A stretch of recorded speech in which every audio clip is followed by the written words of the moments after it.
Hello and welcome to this workshop on how to build trust. I'm Bethan Grills, editor of New Food, and I am really excited for this session. It's a bit of a different format, but you're going to love it. And remember that you can post questions anytime during this workshop. So get involved. That's what food integrity is all about. There's also a few polls during this panel, which you can find in the same chat box under the tab polls. So please give a warm welcome to Sterling Crew, who will be chairing this workshop. Sterling, over to you. Thank you, Bethan, and welcome everyone to what, as Bethan describes, is a really interesting and a really hot topic for us today, where we look at how to build trust in a crisis. My name is Sterling Crew, and I'm chair of the Food Authenticity Network, so it's great to be here, especially with so many experts who are going to share their insights. And what a subject to talk about. And we have lived through really challenging times over the last couple of years, and some of the crises that we've been involved in that have particularly affected the food sector and the work that we do.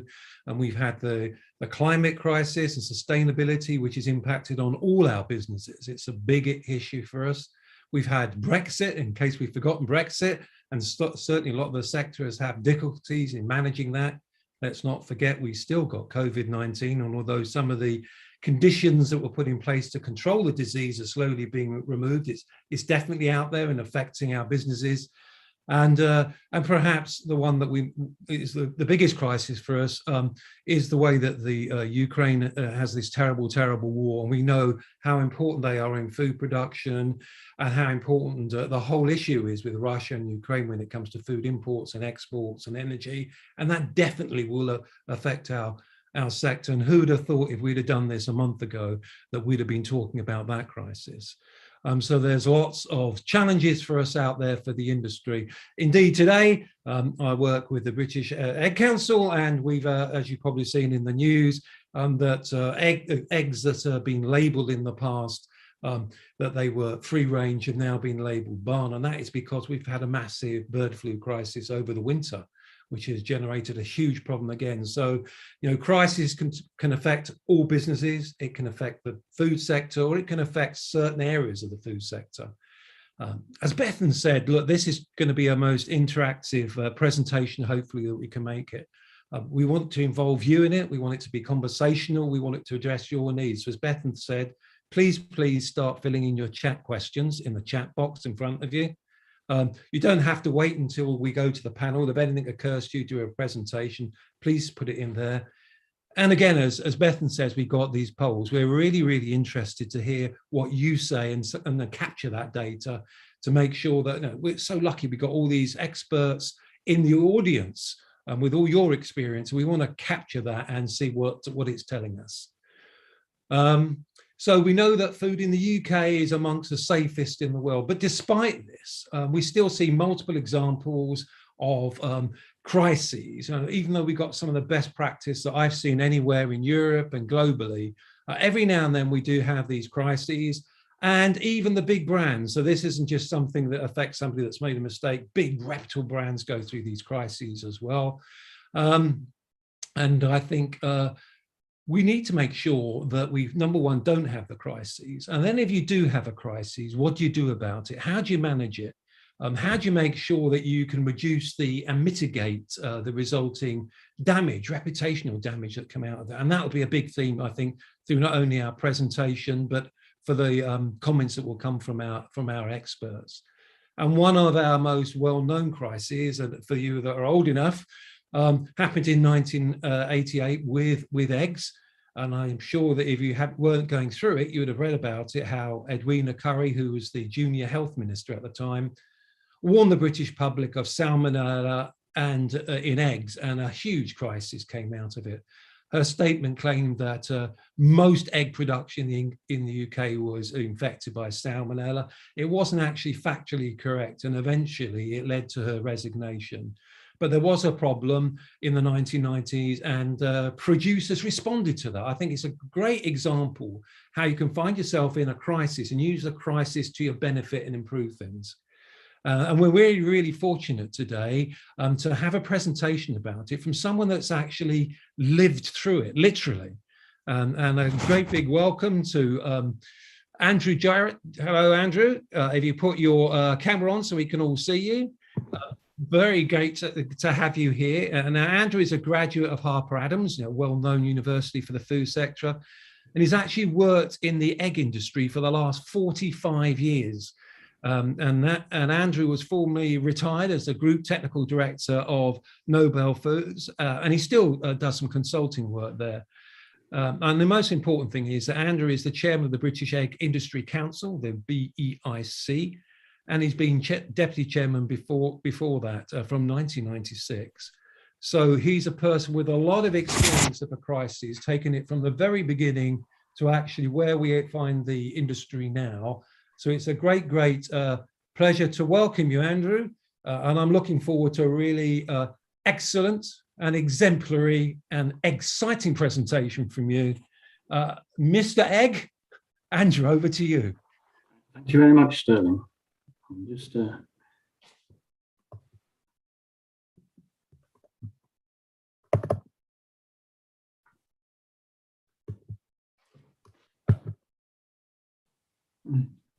right, good morning, everybody.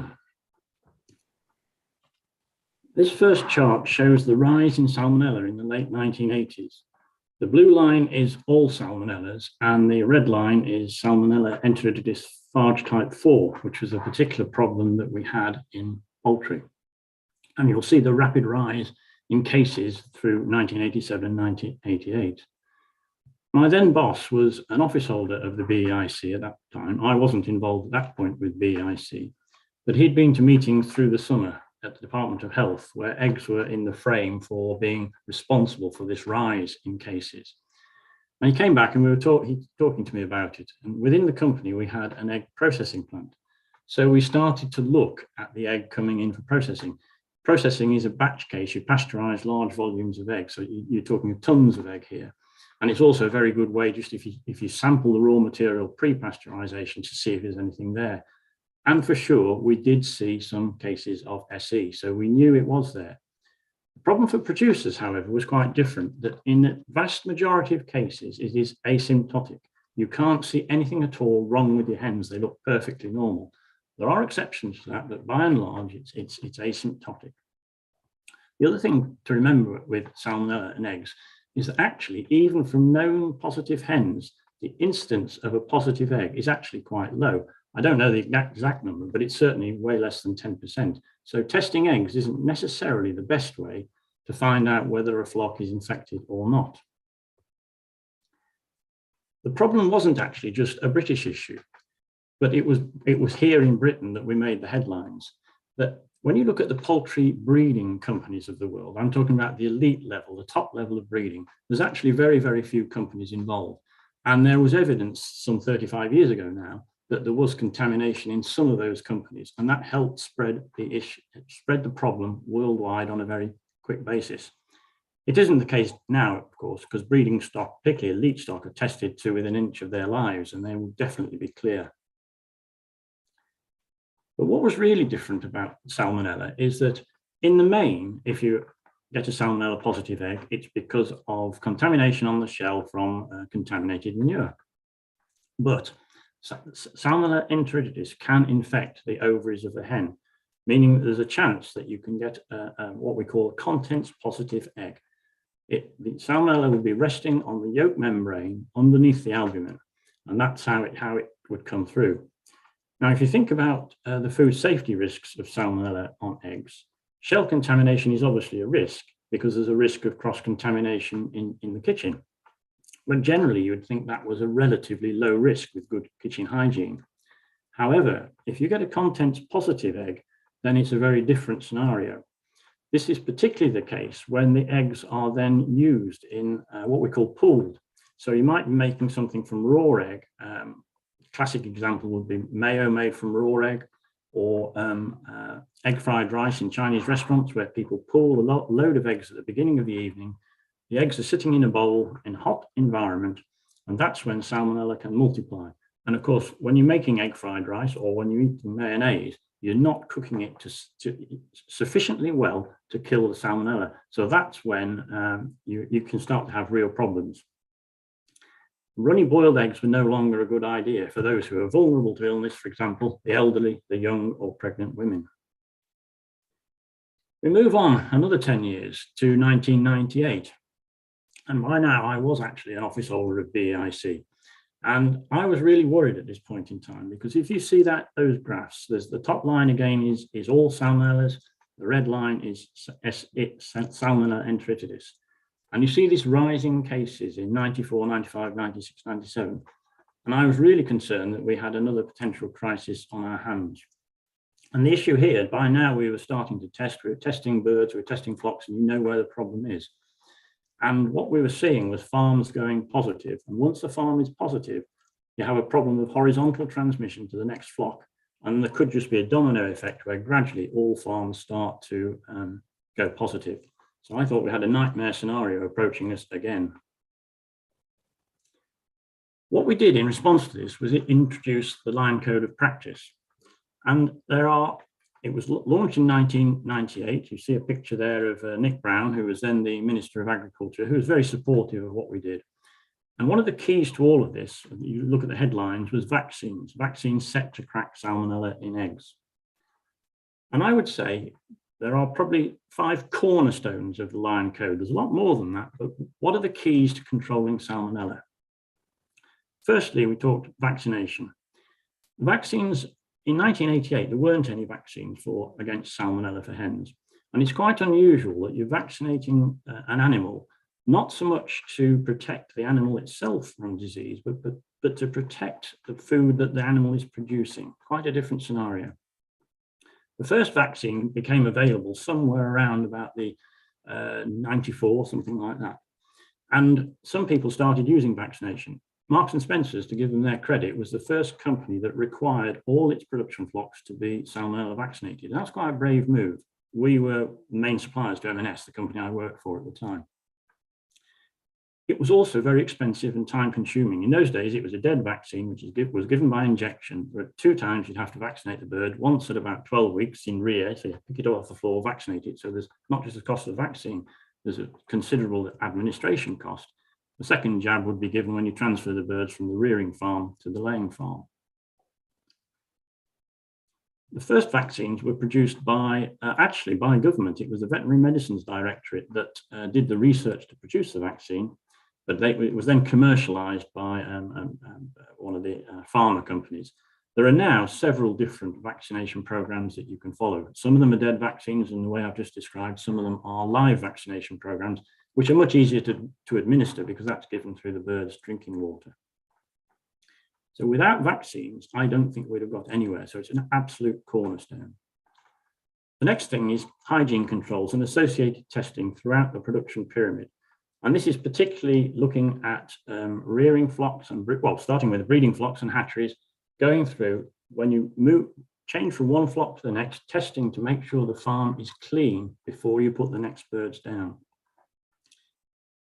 Another essential was having a clean day-old chick. I've already mentioned that I think the worldwide spread was partly due to contamination very much high up the breeding pyramid.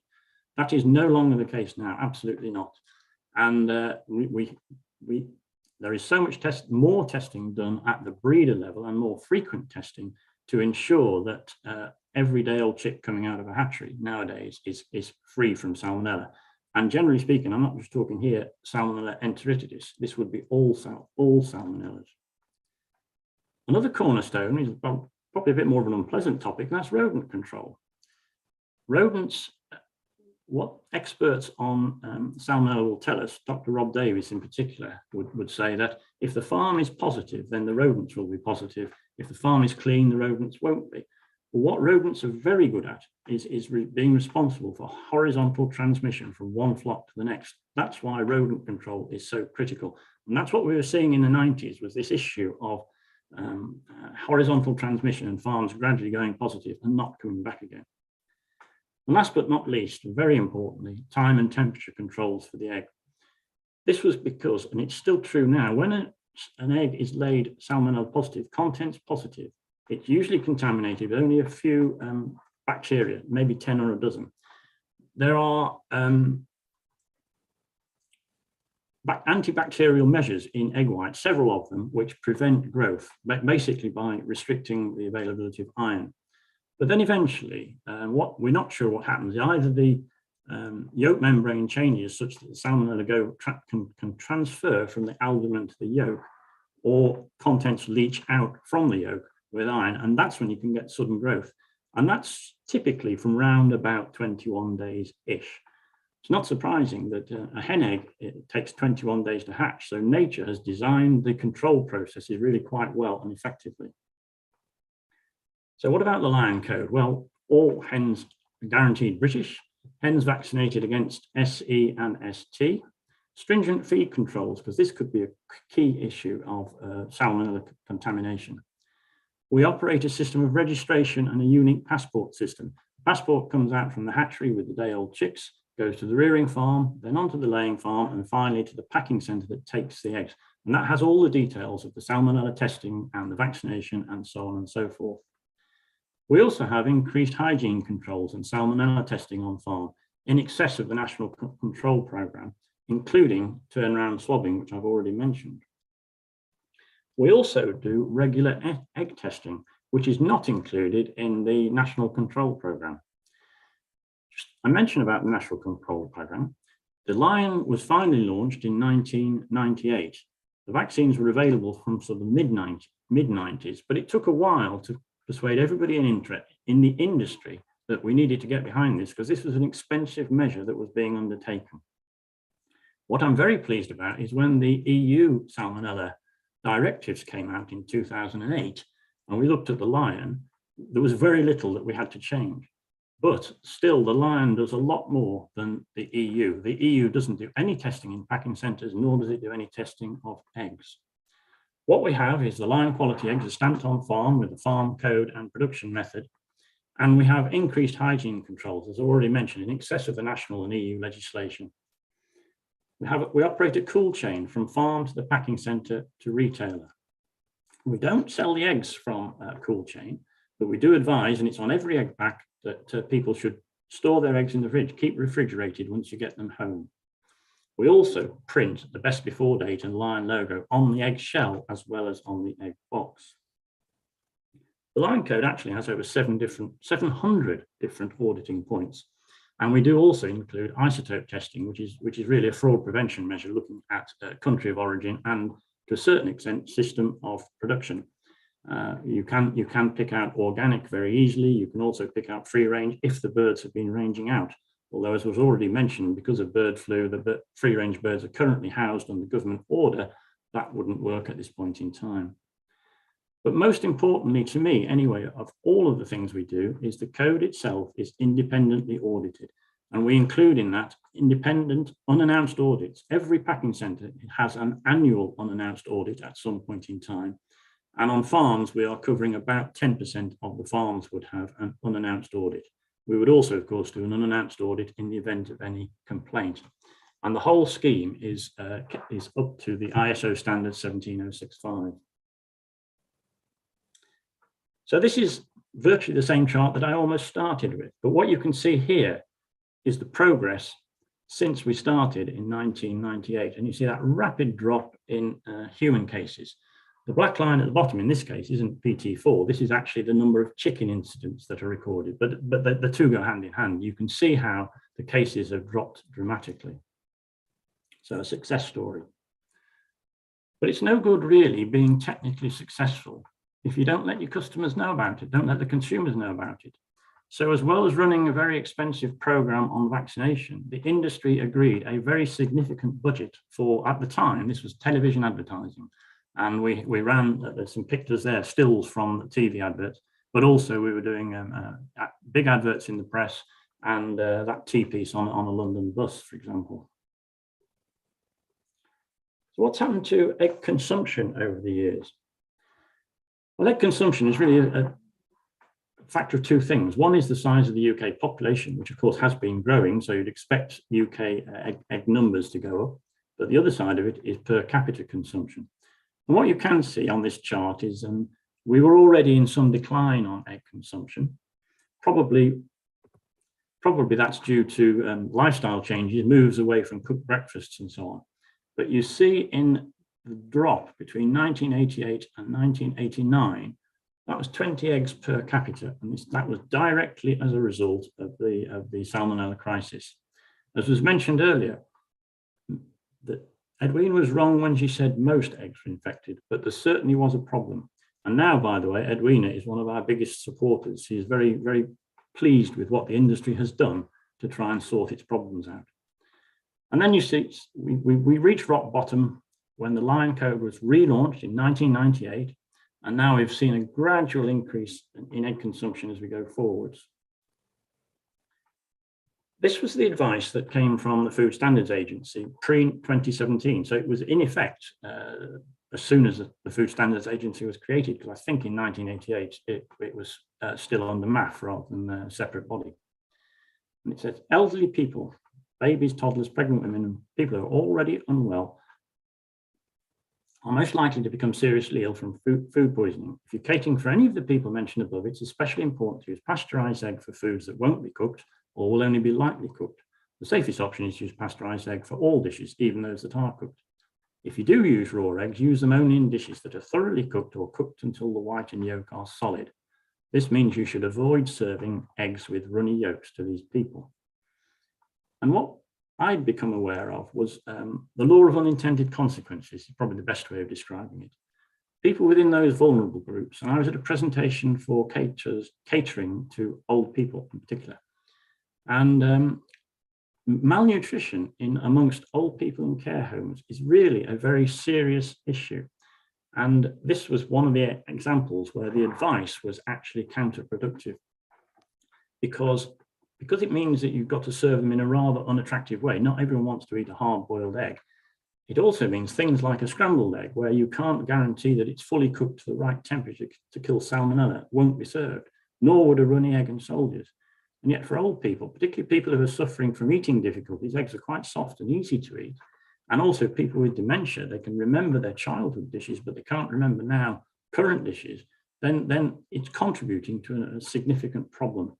It was also a problem at the other end of life, at the start of life, with eggs and egg allergy, where there is evidence again from the peanut trial is probably the most classic one of that, where you should introduce allergens at relatively early in the child's life. And if you do it then, you'll have less risk of serious allergy later on. In 2016, the Advisory Committee on the Microbiological Safety of Foods did another assessment on eggs. They'd done one right back at the start of the creation of the Lion Code in 1998. And what they said was the risk from undercooked lion eggs was very low. Then we move on to October 2017, and the Food Standards Agency accepted the advice of the ACMSF and changed the advice that they had previously given about eating runny eggs with vulnerable groups. There are, however, still, unfortunately, problems from time to time, which you've got to deal with. These headlines related to a farm that was suspended because of negative animal welfare issues. And there still have been cases from time to time of human cases arising from eggs. That's all really down to how you police a code of practice, because you're only as strong as your weakest link. We're just in the throes at the moment of launching version 8 of the Lion Code, which will be out sometime this year. Beauty of codes of practice, I think, rather than legislation, is you're much more fleet of foot. It's not like version 8 is going to be everything new, because when we do make a change to the code, it becomes operative in the field straight away. But what we're doing with version 8 is consolidating all the changes that we've made. There are rigorous additions to the code, which we put in, particularly on enhanced testing and auditing, hence my comment about the weakest link. Primarily, the Lion Code is a food safety code of practice, but we've also brought animal welfare more to the fore. And we've introduced enhancements. These are actually already operative in the field, particularly on biosecurity. And this was particularly in reference to bird flu. But of course, anything you're doing in terms of biosecurity is good for all diseases, not just for the specific bird flu that we were particularly worried about. And we've increased our testing on farm and packing centres. We've also introduced a lion training passport, which people can take through as individuals. So if they move from one company to another, their passport goes with them. I said at the start, you don't have to just do good things, you have to tell people about it. What I'm very pleased to say is that lion recognition, this unprompted recognition of lion, sits typically around about 80%, which is a very good achievement, I think. When you ask consumers, what does the lion mean? Obviously, they don't know the detail, and they don't have to know the detail. But what the feedback we get is that people see the lion as a kite mark is the most common answer, and that is just what we'd like to hear. And when you look at other assurance schemes that are out there in the market, then the lion is certainly well ahead in terms of its unprompted recognition. Here, again, more evidence of the same thing, really. What's a recognition? What do people think they believe it means? And again, the lion wins in every case. It's high in terms of recognition. It's roughly half think they know what it means. And more importantly, who actively use in their purchasing decisions, they're actively seeking lion approval. And that's very, very good. That's strong, particularly, and that's amongst the millennials. However, Salmonella hasn't gone away. What we do in the UK is fine. There is an EU-wide directive, but unfortunately that EU-wide directive is not as strong as the UK's Lion Code. And there have been outbreaks traced back under the EU system back to certain Spanish farms in this particular case, although I'm not really blaming Spain. They certainly had a massive problem at the start of the EU directive, but there have been cases that relate back to imported egg. And that's a problem for us in our industry, because what you have to do is try and distinguish between our egg and imported egg in this particular case. So that brings me to the close of my presentation, and it's all about how to build trust in a crisis. Thank you very much. Thank you, Andrew, for your fascinating insight. It's so rare to see somebody that has seen a crisis over decades and how it's been managed and how we've ended up in a really good place. I think the scheme is a great example for all of us about how we can have something that really does impact upon the safety and give consumer confidence. So no, there are other similar type of schemes in other parts of the food sector, but it was great to see people working together. So before I introduce our panel, can I just ask you a quick few questions, Andrew? So the scheme is voluntary, isn't it? And I was wondering, how easy or difficult was it to bring everyone together, because it's quite a big industry. So how did you manage to unite people so that you had this common goal and a sense of a common purpose? Well, the Lion Code now accounts for about 95% of UK production. When we launched it, however, in 1998, we then only accounted for about 70% of UK production.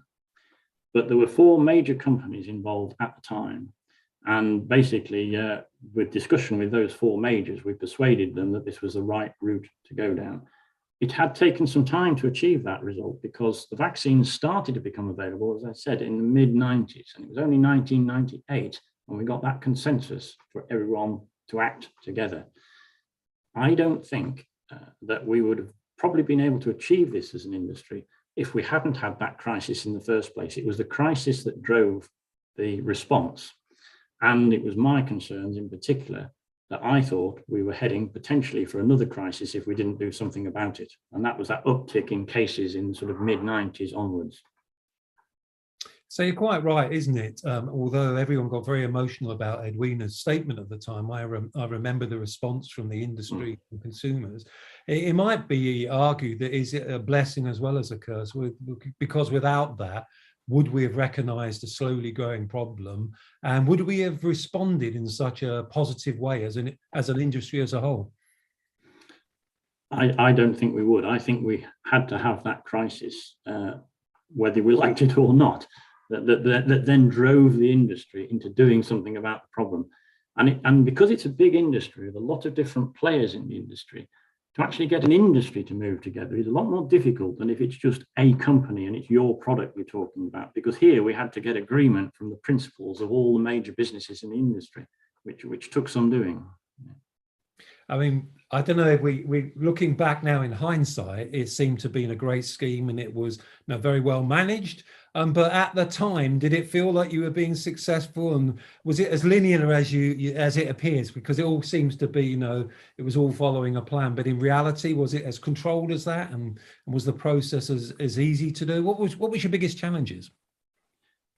The biggest challenge was undoubtedly at the start with getting everyone behind the scheme, because we were talking of a significant investment on behalf of the producers in terms of the actual vaccination. At that time, it cost something like 20p a bird. And because it was a dead vaccine given by injection, there was also a significant hassle factor in actually giving the vaccination. You have to inject every bird twice.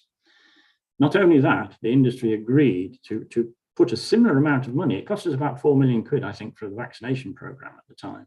And we put a similar amount of money into the advertising, because as we all said all the way through, there's no point just getting your product right. You need to persuade consumers, and that's not something you do overnight. You've got to keep working at that, and we did that for a number of years. That we worked on the safety aspects of lion eggs. I suppose the FSA played a really critical role in this, isn't it? And when they actually said that the scheme meant they could withdraw some of the other safety advice they're giving, that must have been a proud moment for the industry and a confirmation of the work you've done to have that independent, almost review of what you've been doing. Yeah. Yes, we were very proud of that moment. I mentioned what I called the unintended consequences of the previous FSA advice. But equally well, it's a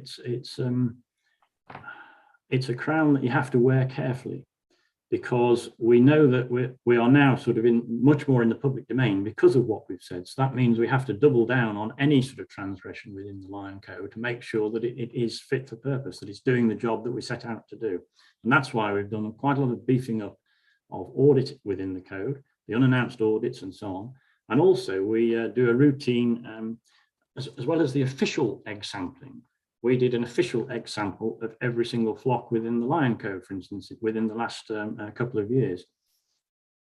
Because when you're doing official samples for Salmonella, this is under the National Control Program, you only actually sample one flock on the farm each year.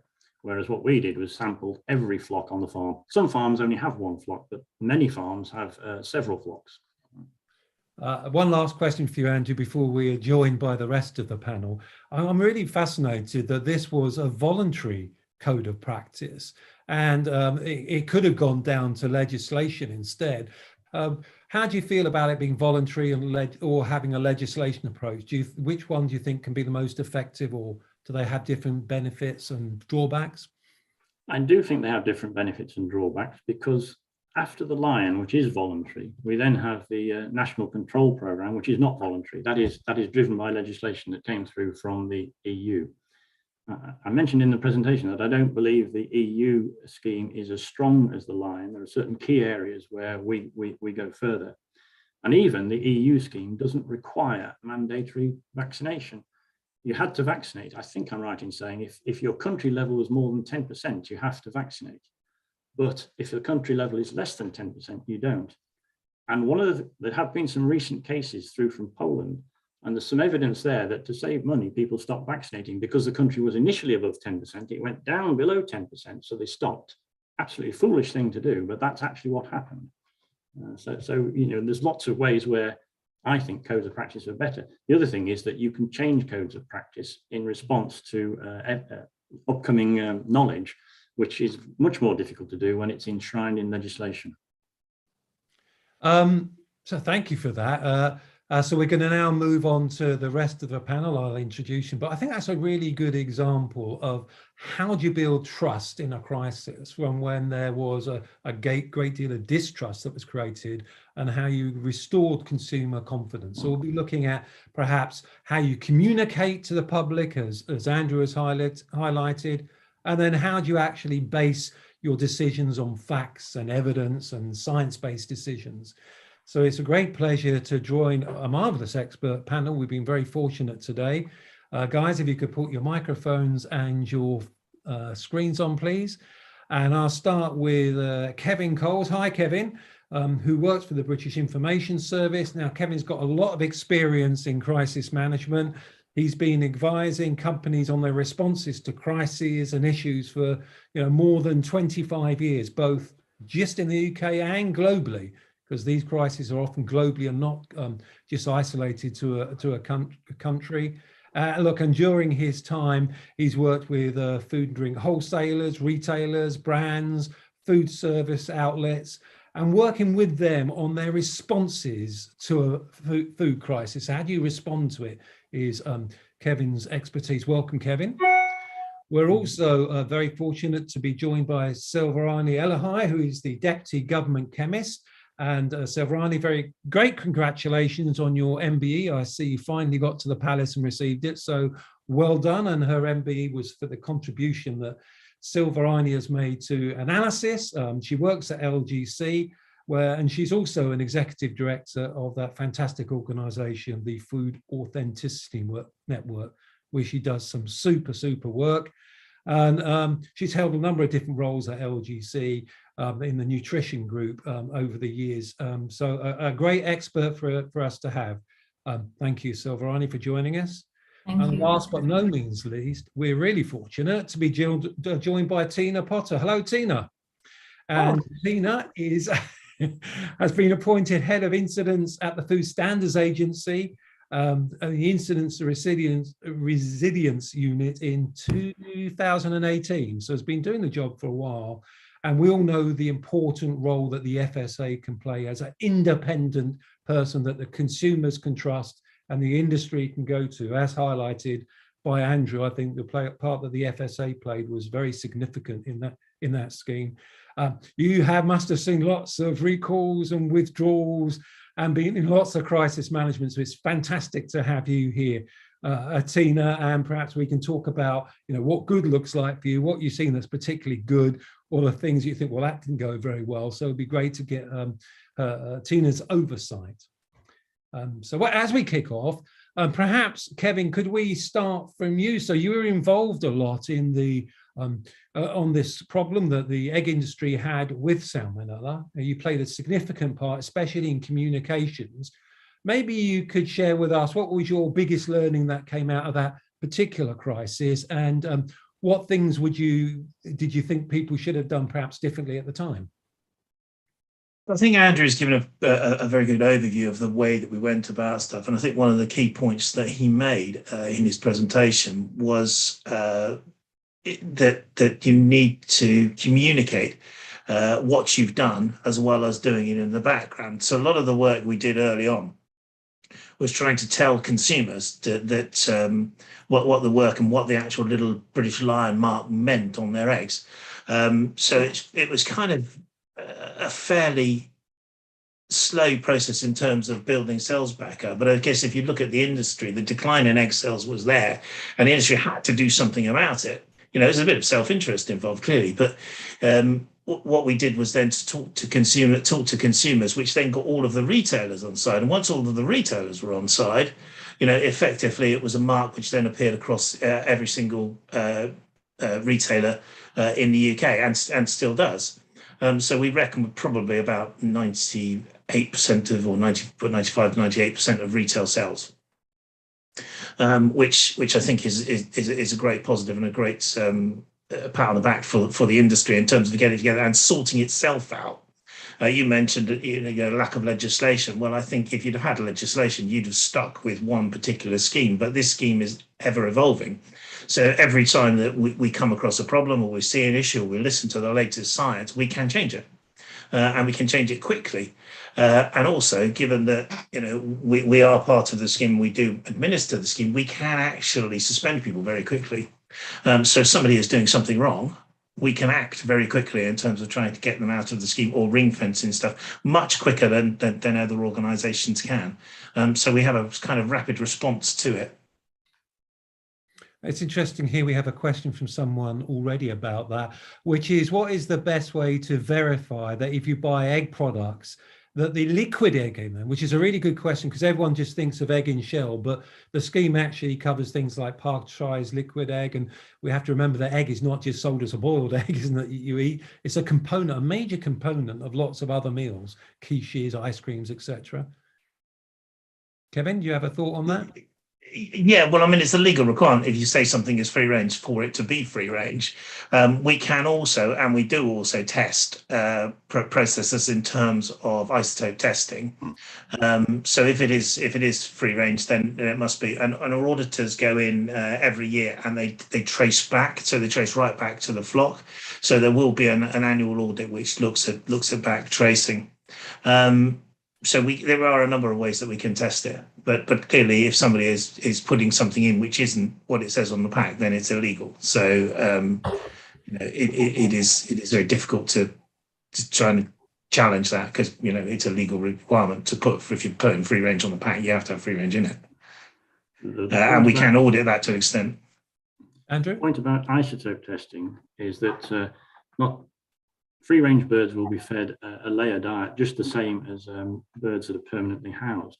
But of course, the free range birds have the opportunity when they're outside to pick up anything off the range. So that's how the isotope testing will look at the differences that you might see. It's quite slight, but it can show that the egg is free range or it's from indoor birds. The problem we have at the moment on that particular test is because of the risk of bird flu, birds have been housed now for 16 weeks under government veterinary order. And by now, that isotope indication that you might get from what birds have eaten outside has probably gone away. It'll soon come back once the birds are released and go back outside again. And we don't expect that to be very long away. It's another perhaps 2-3 weeks at the most.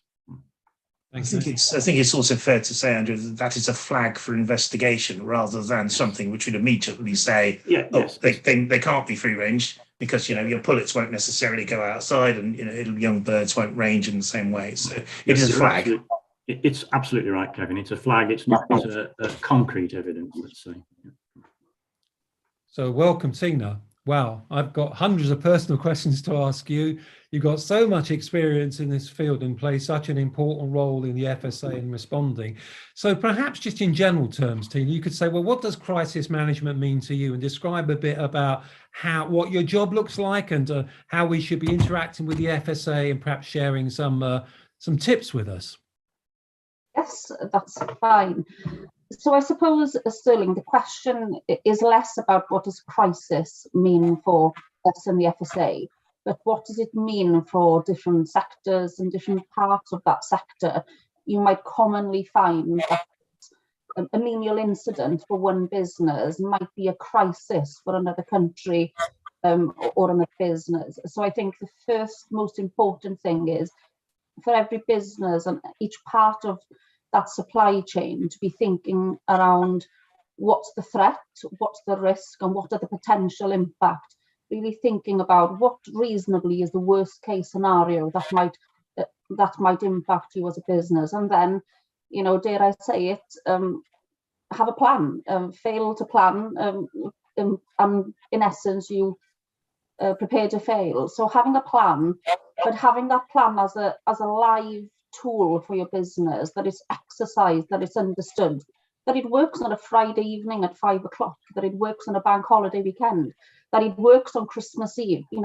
Most of the most serious incidents are notified to us on a Friday, and typically after 3 o'clock. Businesses will might have known all week, will have done their best to contain a situation, and then it comes that dreaded 5 o'clock on Friday. Oh, we better tell the local authority, or we better tell the FSA. So early notification really helps us to help you. Early containment and early control, so that we can help understand the picture as it develops, rather than 5 days later when your ability to contain and control a situation is not as accessible to you as a business or to authorities. So I suppose how you engage with us, well, we have a plan. We publish it on our website, our incident management plan. Lots of different advice and guidance that we can post in the chat about how to undertake a product recall and how to undertake a product withdrawal. And it's making sure that the respective plans in businesses work and can adopt to those, knowing who your local authority is and how to get in contact, but knowing how they might respond and what might happen on a 5 o'clock on a Friday. And really important, this comes up in so many of the reviews we undertake in lessons learned by so many business and stakeholders, but don't get to know who's critical to your plan in a crisis. So make sure that you've understood each other's expectations, and that really puts you in a great position to start with when you have a crisis. And if you have smaller incidents, let alone a crisis, always review them and always make sure that you learn from them. There will always be a lesson to be learned, whether it's what communications, the speed of your communications, what you did, when you did, how you did it, who you told.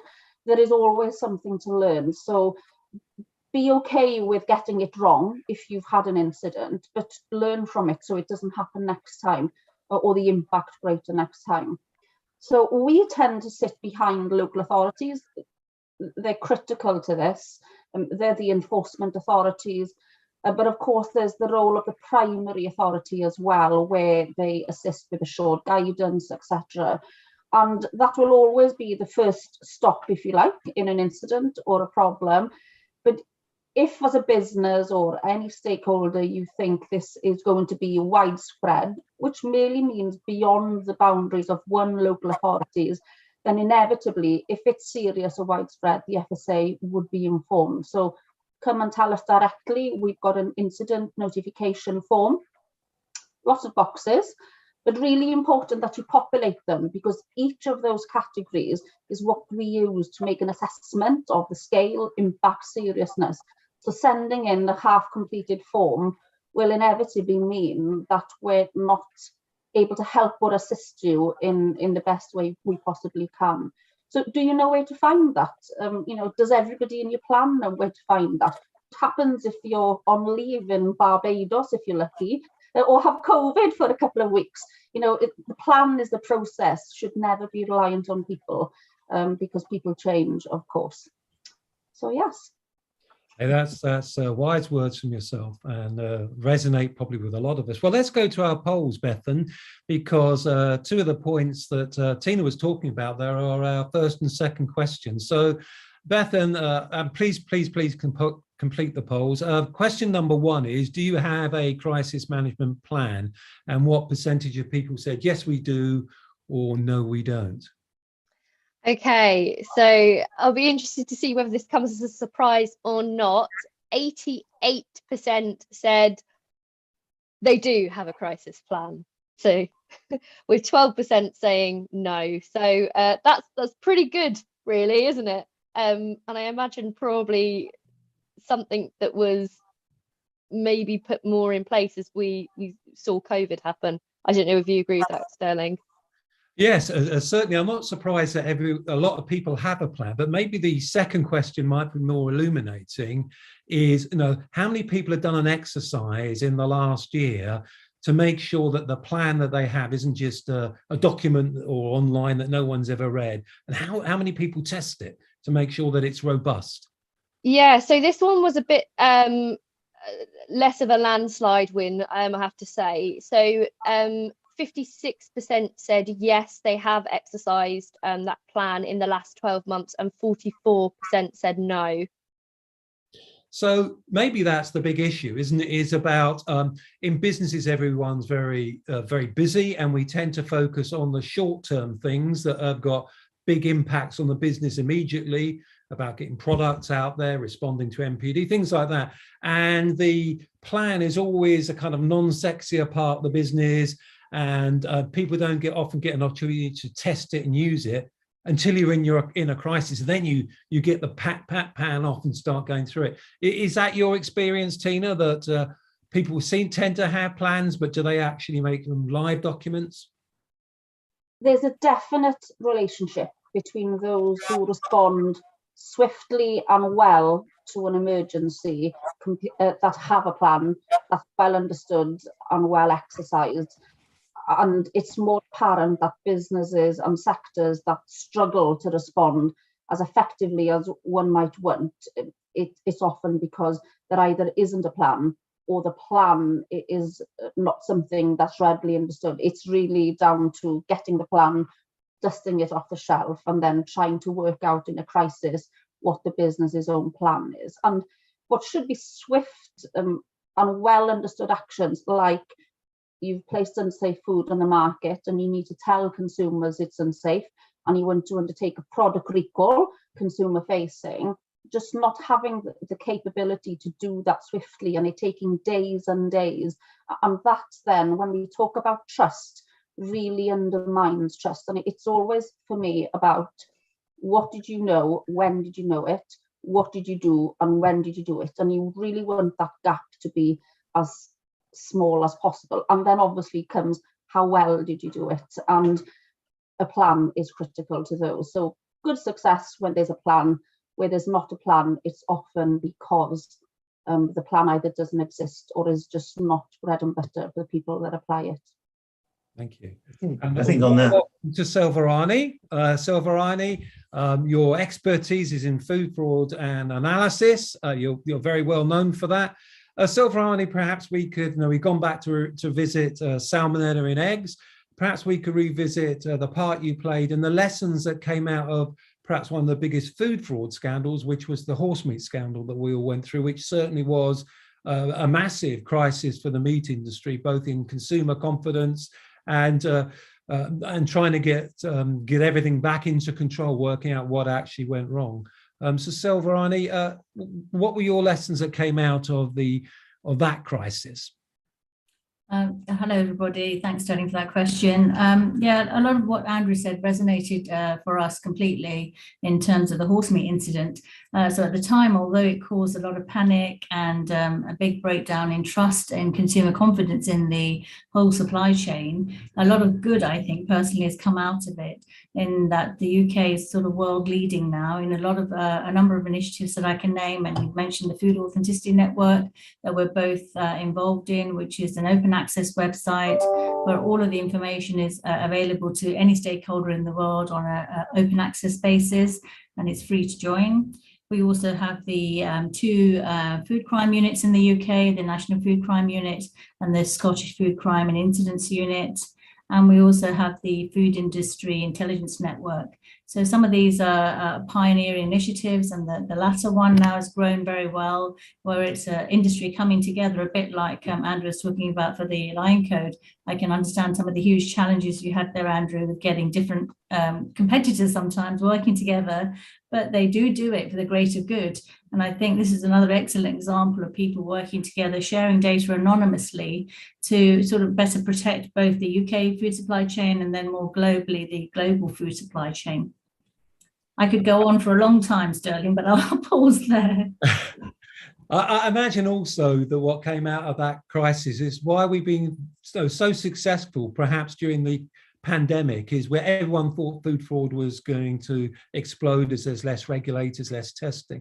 But because people had those robust systems, the VASAP systems that have been put in place following the Elliott Review, we seem to be in quite a good place. So it's almost like a crisis protected us from the next crisis. Is that your view? I hope so. Although personally, I think we've yet to see the full effect of COVID.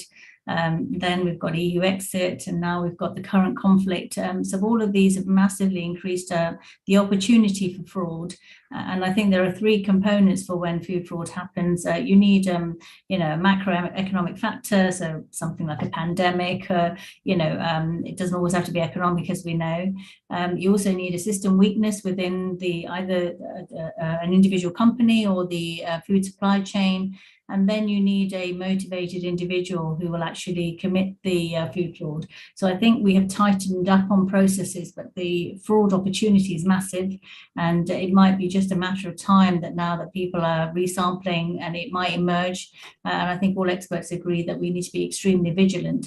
But I completely agree with you, Sterling, that companies have really embraced this. And I was really pleased to see that 88% of people have a prevention plan. And obviously, most people think about prevention plans in terms of food safety, but actually what you need to do for a food fraud prevention plan isn't altogether too different. It's just viewing that plan at a slightly different angle and lens, thinking about it in terms of what a fraudster would do and trying to tighten up on your system weaknesses.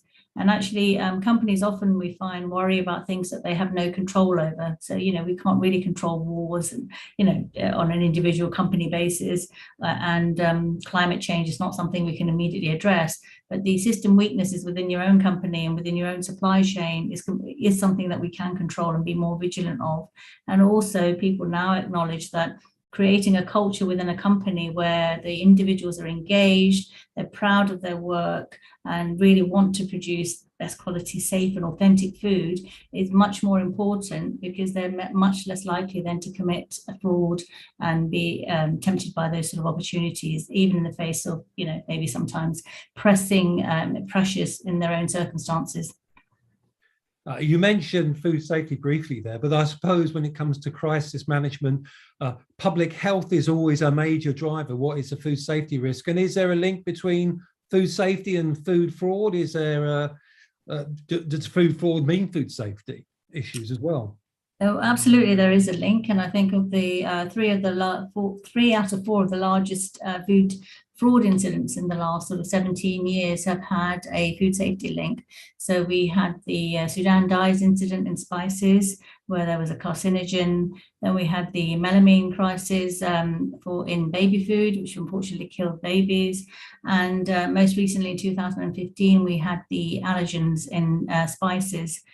So again, that's a food safety issue, but also a food fraud issue in terms of they weren't declared allergens.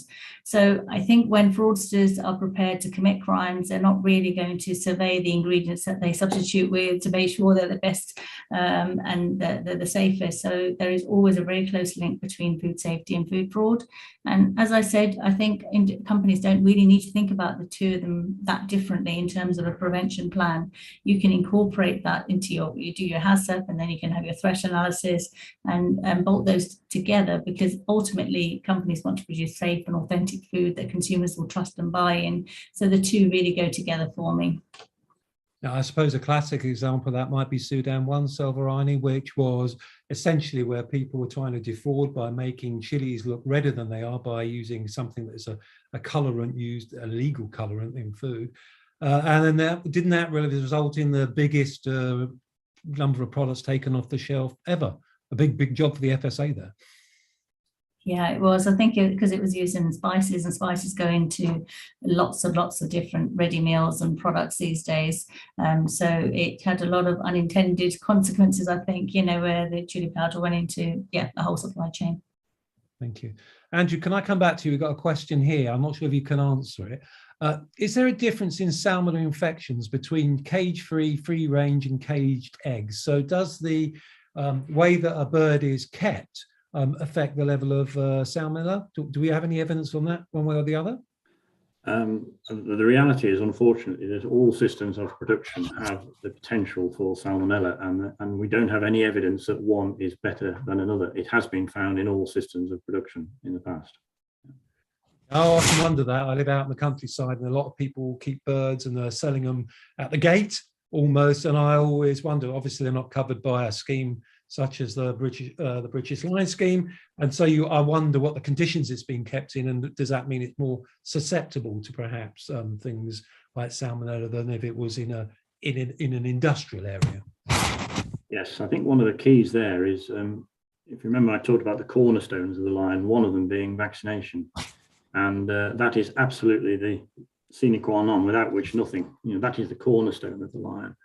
And you just do not know whether backyard hens are vaccinated. Some of them, people buy end-of-lay hens from farms. They will have been vaccinated, but like all vaccines, gradually the immunity will decrease. So they possibly need a top-up or something like that, or they may be completely unvaccinated. And the real problem here, which I mentioned in the talk, is that for most people, you can't just look at your hens and say, oh, they've got salmonella. It's asymptotic. So you don't know whether you've got a problem or not unless you're testing, which of course someone with a backyard hens wouldn't be doing so. So the risk there is quite significant. So I'm really interested, Kevin, in when Silverani was talking about the horse meat scandal, and you were involved in that. It's about how you communicate. What type of messages were you advising your clients on how to communicate with the public? So whenever you're in a crisis, you're always trying to act with honesty and integrity. however you're doing it. And I've not come across anybody that I've worked with who hasn't done that. I think the difficulty in the horse meat scandal was that you just didn't know. And there was a heck of a lot of testing which was going on to try and identify which products. And you'd see some retailers were saying every day there was a different recall coming back because they discovered it somewhere else. And that was a really tough one in order to answer, because it was just these things which kept reoccurring and reoccurring. Then you'd find it in something else and find it in something else. So that was quite difficult. But you always have to act with that honesty and integrity, and be as honest as you can with consumers. I know one of our questions we've got, Kevin, is do you ever say no comment? I know we got the answer from that poll, Bethan, the question, no comment. What was the answer to that? Yeah, absolutely. Let me check that for you. So, should you ever say no comment? 58% said no, you shouldn't, and 42% said yes, you should. Well, that's pretty even. What do you think of that, Kevin? What would be your answer? Do you ever just say no comment about things, or do you have to give information? So I don't think you'd ever say no comment. I think you might preface something if you don't have the information at hand, and that's the difficult part, is when you haven't got the information. And we did some research for my own business a few years ago, and one of the biggest problems, about 50% of people that we interviewed, the biggest problem was the lack of immediate and reliable information that they had to hand. So when you're being faced by a journalist, and let's face it, in today's society, things move a lot quicker than they ever did before. So with social media, you don't have the same thinking time as you might have had 20 years ago when it kind of didn't exist. So you have to be able to react very quickly to stuff. And there will be times when you will say things like, well, we're investigating the incident, rather than being able to say, but I would never say no comment in those terms. Kevin, how do you find a balance between communicating a food safety risk in a crisis to consumers while trying to maintain confidence in the product? You want people to still buy the product, and you might want to keep this long-term confidence in that. How do you do that? How do you manage that with both internally and externally? So I think it's different than where we came from about 20 years ago, when product recalls happened less often.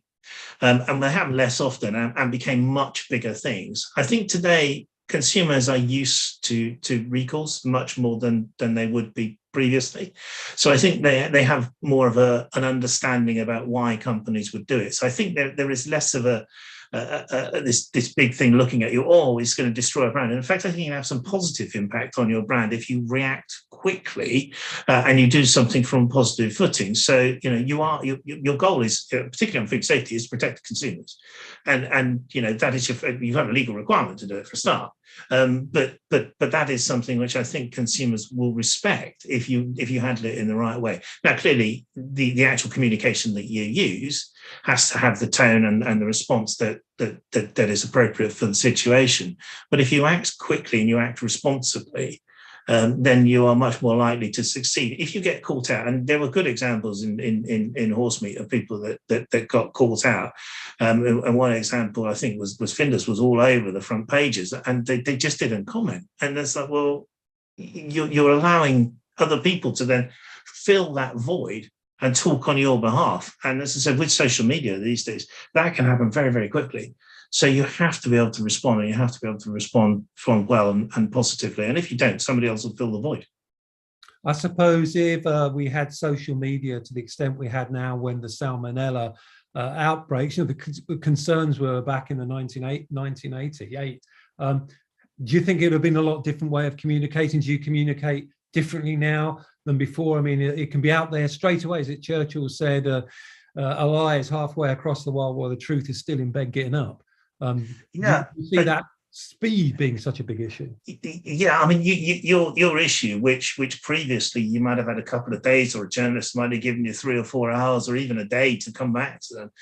You don't have that now. You have 30 minutes, and then you're online, and then then you're global within 24 hours.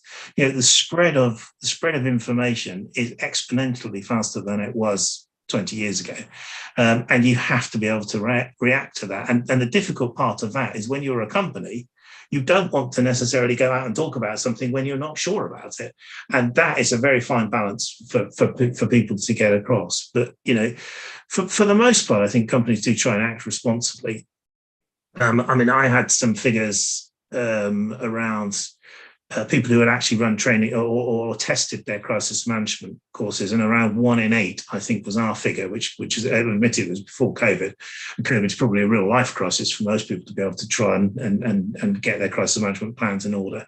But it's about 1 in 8, but their biggest, and I think this is some of their biggest concern, was that their senior management teams would not be suitably experienced in handling crisis, which I think Tina mentioned earlier, was around making sure that you run crisis management simulation exercises or product recall simulation exercises on a regular basis. Because if you don't, then and involve senior management within that. Because when you have a big crisis recall, they will be involved. And if they haven't experienced it to start with, then they don't have the experience, and you're spending a lot of time catching them up on what should and shouldn't be done. That's great insight, Kevin. And Tina, does that resonate with you? I used to work for M&S and Tesco, and we used to deal with a lot of withdrawals and recalls. And what it was is, when you're in a retailer, you get used to crisis because you're selling so many different type of products. Most of the people I met in manufacturing who had the problem had never been in a crisis in their lives. And the vast majority of us might go through our careers without a crisis. So is there like a culture of like cognitive dissonance where if you're in a factory, you think, well, that's something that happens to somebody else. We've never had a crisis, so we must be doing something right. And I know what I'm doing. Do you see that culture plays a major role, Tina? Yes, absolutely. A positive food safety culture will get you really far, but in reverse, brand protection over a safety culture is quite a risk, not only to consumers, but that trust and consumer confidence.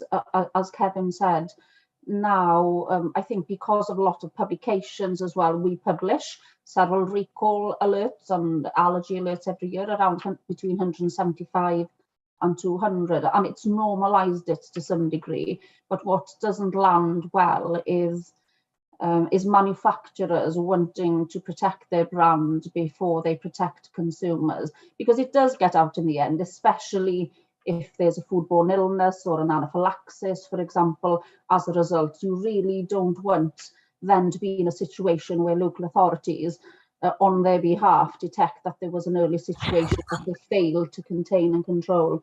So yes, but it's back to that plan again, unfortunately. And identifying your threats to your business and risks to your consumers.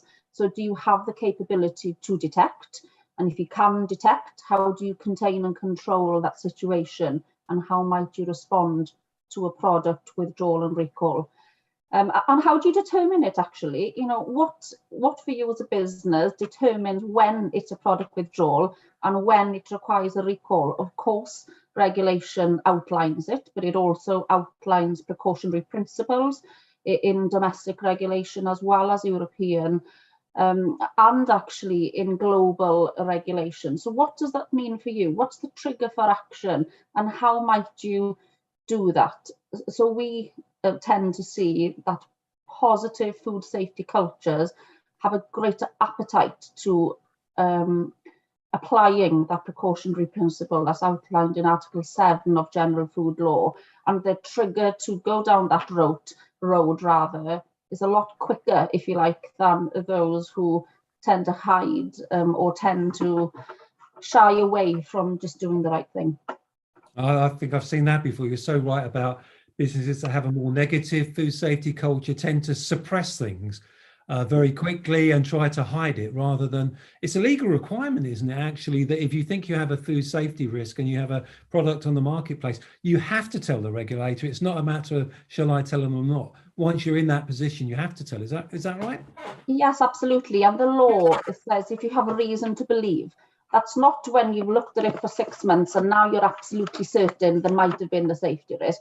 If you have reason to believe that food or feed might be unsafe, then you have to notify the regulator without undue delay immediately. So, immediately is not a week later or a month later or even a couple of days later, really. It does really need to be immediate. Yes. I think both you and Kevin have talked about trust. If you see politicians and estate agents seem to have a very low level of trust in the public, but the people that do are independent or agencies like the FSA and people like yourself, Silverani. It seems every time Silverani puts on her white coat, whenever I go to visit her, your kind of trust level goes up a bit, because it's someone in a white coat, they're a scientist, so they must have more integrity and knowledge. Do you find that, Silverani? Is what you offer as a scientist that independent trust? Do you find people trust you more than perhaps an estate agent? I haven't tried to market myself in that manner, but maybe I'll bear that in mind for the future.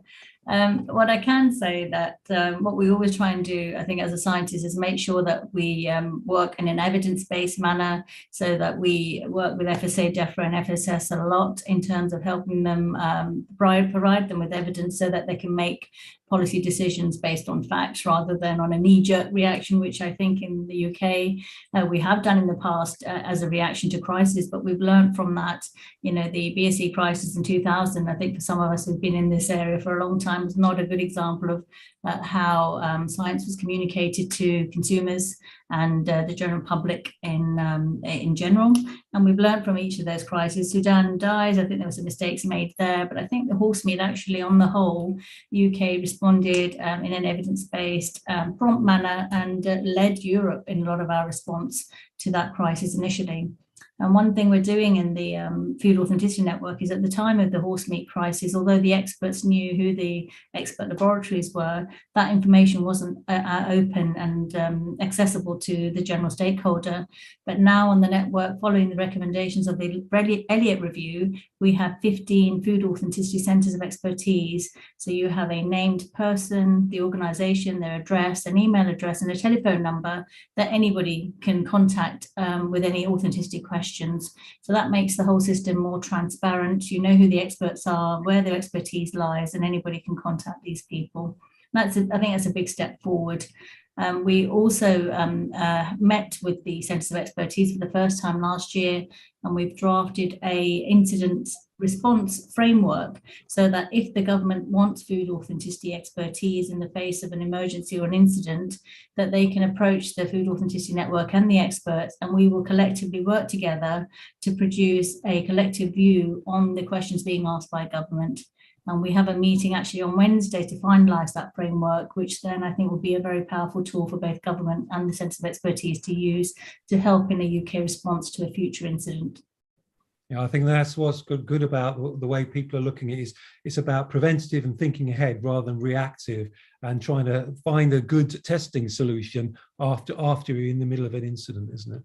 Bethan, perhaps we can come to our question number 3, which I think is one of Tina's bugbears, which is, do people know the difference between what is a recall and a withdrawal? Because some people use, and Tina, don't they, almost that they mean the same thing? So what's the answer for the poll? Are we going to make Tina smile or frown? Tina's going to be very happy, actually, because the food integrity community say yes, they do. 93% said yes, and only 7% said no. Well, that must be very reassuring for you, Tina. It absolutely does, but we continue to be quite surprised on at least a weekly basis when we're notified of incidents where they advise they're doing a product recall when actually it's a product withdrawal, or vice versa. So yes, 93% has filled me with joy.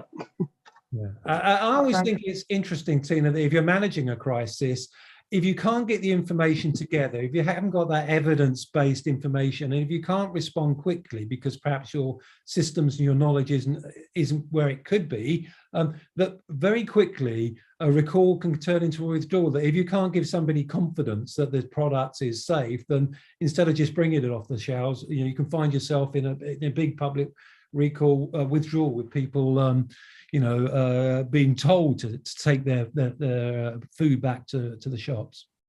Is that your experience?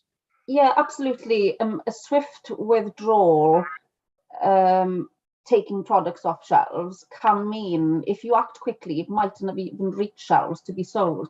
So by very essence, if you're very slow off the take, having detected a problem and it's reached consumers, then you inevitably will have to undertake that product recall because it's in consumers' homes. And then they're needing to take action. But obviously, whilst yes, they're more familiar with it, it's just really unfortunate if it could have been avoided, if you were aware of that problem and had you have acted in a timely manner, that it hadn't even reached consumers. It never reaches the consumers' information, and it's not about being not transparent. It just means you've acted swift enough to not raise consumer alarm or raise consumer concern unnecessarily. So pace is important as well as effective and accurate.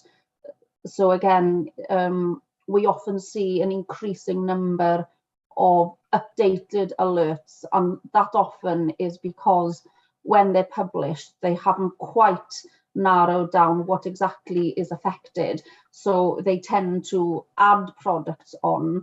Very rarely do we face the problem where the recall is narrowed later on. It happened not long ago, a couple of months ago, when yes, they wanted to put consumers' interests first. They took a wide approach whilst they figured out what batches were affected. And in that case, it's really positive then to be able to update and say, actually, it's just these particular batches that's affected by that hazard. You know, it's always consumer first, brand protection second. No, well put. Andrew, we got some egg questions here. And the first one comes about cracked eggs.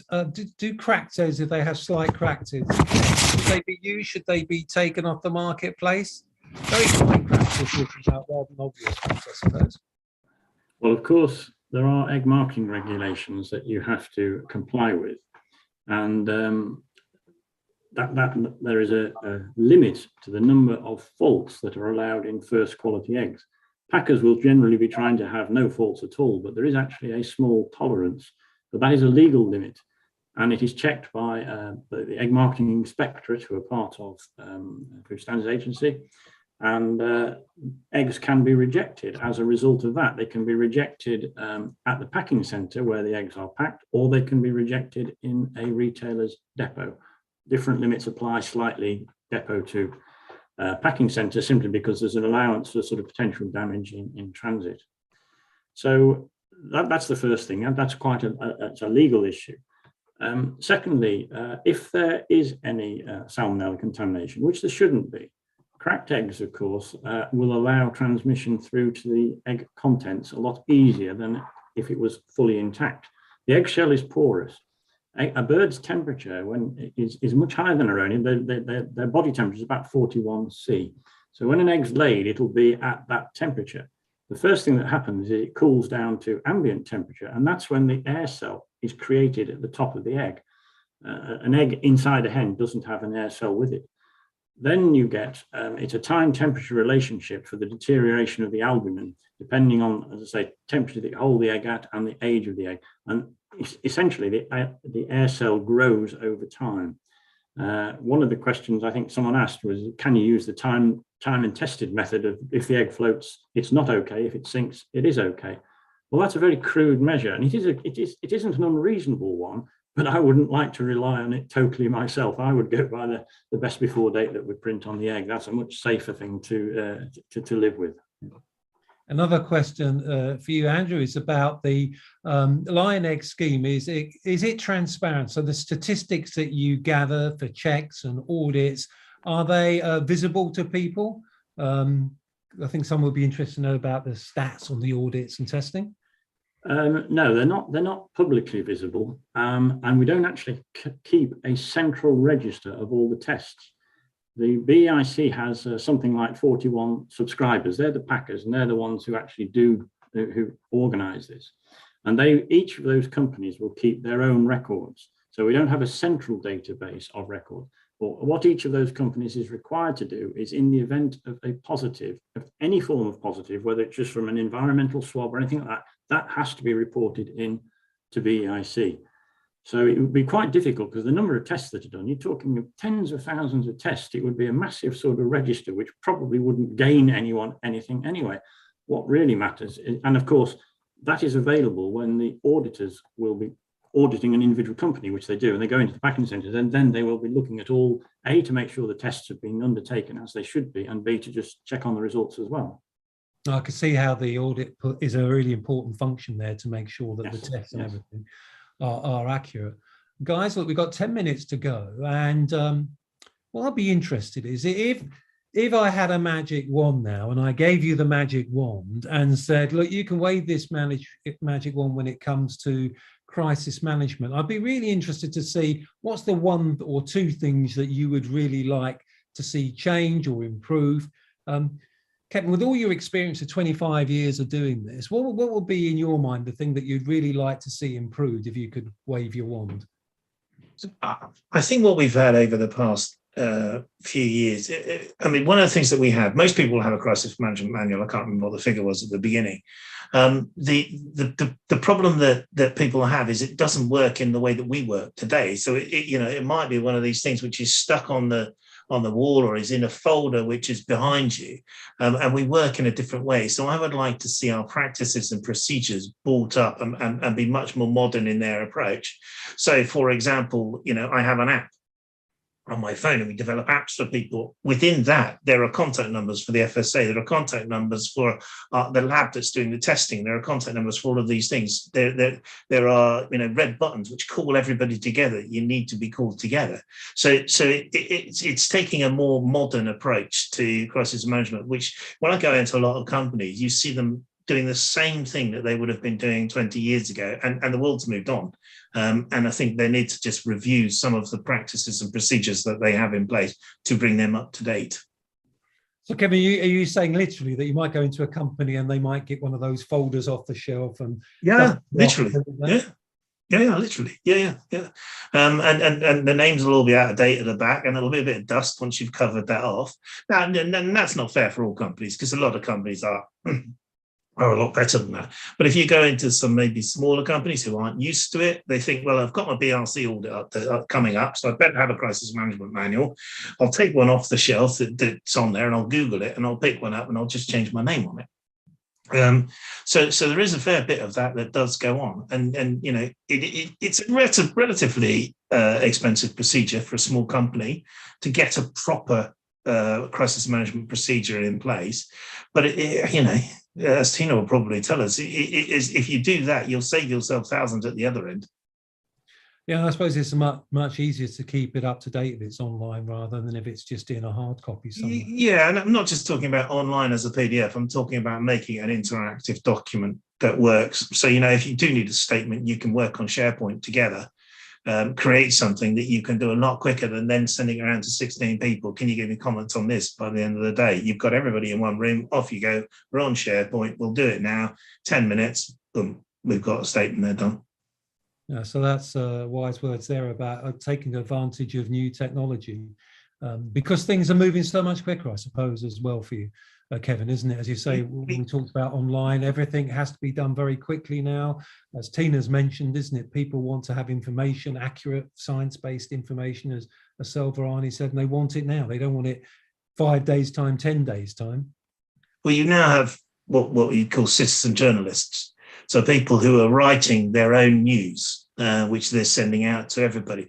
If you're not out there controlling that dialogue, then you're lost, because that message will then go everywhere. So you need to be honest, authentic, and have integrity, and then go out and talk to people as soon as you possibly can.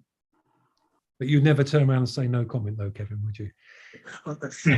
No, I wouldn't. I mean, and most people who do my job would also tell you it's pretty bad practice to do that, because for a start, no comment is an assumption of guilt. Interesting. That's a big learning for me. Thank you for that. And if I could come to you, Andrew. So you've got 45 years experience in the food sector. And looking back on those 45 years, if you had your magic wand and you've been through a few crises, what would be the big couple of learnings that you'd take away that you could change? Well, I think the big one, of course, was was the case study that we used, which was incredible, really. I was well into my career then, and when Edwina said what she said, literally the egg industry was throwing eggs away on tips. We just had, because you can't, there's no sort of off switch with a hen. It's in production, it's producing eggs, and all of a sudden, consumer demand just collapsed, and that was a massive crisis. But also, it was probably the first big food crisis. I think it predated listeria and soft cheese and other such crises, and so we've always had that sort of stigma attached to us. So that's why we had to work very hard, I think, to get the line scheme up and running. We had to persuade the whole of the industry to get involved, which took quite a bit of time and discussions and meetings and so on and so forth, and also to get them to put their hands in their pockets and spend a significant amount of money, not only on the vaccination program and all the other things in the line code, but also on the advertising, which you had to do to let people know things had changed. So that, to me, was our biggest learning. And it told me that it was possible to do it, but when you're doing it as an industry through a trade association rather than an individual company, it's a lot harder, because you've got to work with consensus. You've got to try and drag everyone with you, and you've only got to have one person saying, no, I don't want to do it, and you've got a problem on your hands. So there's a lot of persuasion done to achieve that. Yeah, communication skills of people like Kevin, whose roles are so important, aren't just to the outside, to the public as well. It's about how do you communicate messages across trade bodies and internally in organisations. Very much so, yes. So Tina, I suppose the egg crisis was 1998. If I'm not mistaken, I'm just trying to rack, that the Food Standards Agency was created in the year 2000, is that right? And the egg crisis and other crises around that time, and we could list a lot of them, the 1980s just seemed to have every day on the newspaper a different crisis for a food sector. That was the main reason behind the creation of the FSA, was to have this independent agency rather than a government department. So it really affected you. So what would be, of all your experience at the FSA, if you had a magic wand, what would you do? Would you have more regulation, less regulation, better communication, better training? What's the ones that you'd pick on? Yeah, that's quite a question, Sterling. I've been around, I was still in school actually, maybe in 1998, I'm not sure, around since 99. But I think the world is moving at quite a pace. So if I was to have any ask, surveillance on data, that capability to detect is critical, I think, and having that accessible. So it's all well and good hoarding data, but if you can't analyze, interpret, share and access it, it's not that useful. And yes, honesty as part of your preparedness plans. So we can prepare and you can prepare to fail. So it's absolute. I've been around long enough to have seen honesty as a strategic intent, but at the boots on the ground level, it's not lived and breathed, and it's that individual decisions rather than a corporate decision that can present a threat, a risk, and then undermine what the intent is at the top. So absolutely, for us, trust is a strategic priority. We've launched our new strategy last Friday, and now adding to that the role of sustainability and nutrition. And when we talk about crisis, that has a critical role in preventing food waste and maintaining that mission for sustainability. So getting it done promptly and well and right, being prepared, knowing what your worst case scenario helps really maintain trust. You're looking for it. When you detect it, you can contain and control it. And then the quicker you contain and control, you're just able to reduce and minimize waste. And, for that green agenda, I think that's really important. Yeah, so true about integrity, because without integrity, none of this works. So, Vrani, the last question from you.